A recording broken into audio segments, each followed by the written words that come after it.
So guys, welcome back to another video. Today we're going to be chatting about the January Player of the Month card, which was awarded to Sergio Aguero. Now, this 94 rated card looks absolutely ridiculous. It really does. It looks incredible, but he is not cheap at all. I mean, we didn't think he would be cheap, but he is costing a lot. Currently costing around 1.5 million coins on both consoles, which is, you know, pretty mad. In the comments below, do you think this card is worth 1.5 million? Let me know. Anyway, before we continue, if you could leave a like on the video, that would be greatly appreciated. And remember to leave a comment letting me know if you've tried this card and how he performed for you. So now let's take a look at his in-game stats. They are pretty amazing. Look at all those dark greens. It's like looking at a Team of the Year card. So many elite stats on show. 98 positioning, 97 finishing, 96 composure. Those three stats tell you he's going to get in the right positions, and when he does, he's more than capable of slotting the ball past the goalkeeper. His dribbling stats, look at them, they're pretty mad. 91 agility, 97 balance, and 95 for both ball control and in-game dribbling. This card also has 85 strength, which is, you know, insanely good for what is a smallish, pacey striker. And that combination of 85 strength and 97 balance is just awesome to see.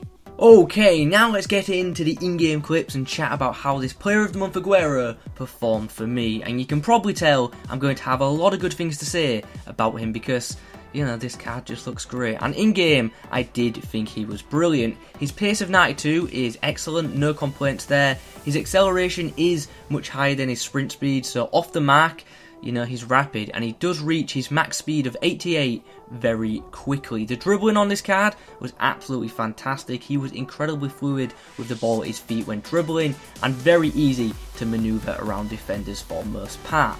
His ball control when dribbling, like I said, was great. However, when not sprinting with the ball and when under a bit of pressure, he would take slightly bigger touches than normal, and he could be pretty easily dispossessed by the quicker and stronger centre-backs.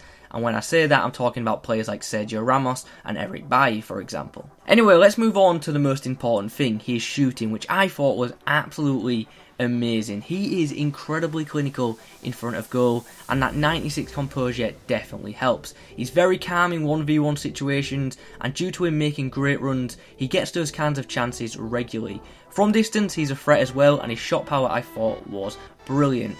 I also found that he won a fair amount of headers, and yeah, aerially, he actually battles pretty well. He didn't manage to score any headers for me, but he did win quite a lot of battles, and when he did win these battles, his headers were very accurate. His passing for a striker I thought was pretty good, especially his short passing. He has 90 short passing, and that is just great for linking up with players around him. The 1-2s getting this guy up the field.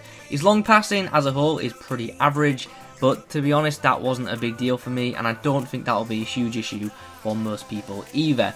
Physically, he impressed me a lot. Like I said at the start, 85 strength on a card like this is an absolute madness, and you'll see in some of the clips he battles with opposition centre-backs regularly, and he does win a fair few amount of them battles. I felt his strength played a huge factor when he was running with the ball at his feet. He was able to hold off the opposition really well. And just before we summarise this card, let's talk about the best thing about him for me personally, which was his positioning. For me, he just made the perfect runs in 99.999% of the time. He was regularly available for a pass and just always seemed to pop up in the right places. And when you've got a player who can finish really well and regularly gets in the right places, you know, goals are just going to come naturally.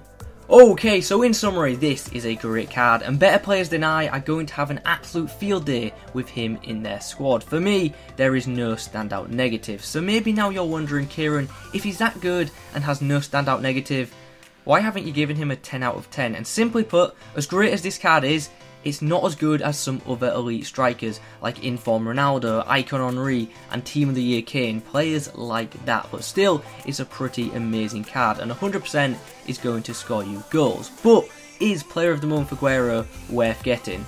No, not at all. Two reasons. One, the Player of the Month card isn't much better than his previous Inform, and two, he's going to get another special card at some point, whether that be an Inform or a Team of the Season, and you shouldn't spend over 1 million coins on an untradeable that isn't an icon, especially one that could soon have a better version available. Anyway guys, those are my thoughts on the brand new Player of the Month Aguero card. I hope you've enjoyed this video. If you have, please remember to leave a like on it. Comment below if you've tried this card and how he was for you. And if you could leave a like on the video, that would be awesome. Thanks for watching, and as always, I will catch you in the next one.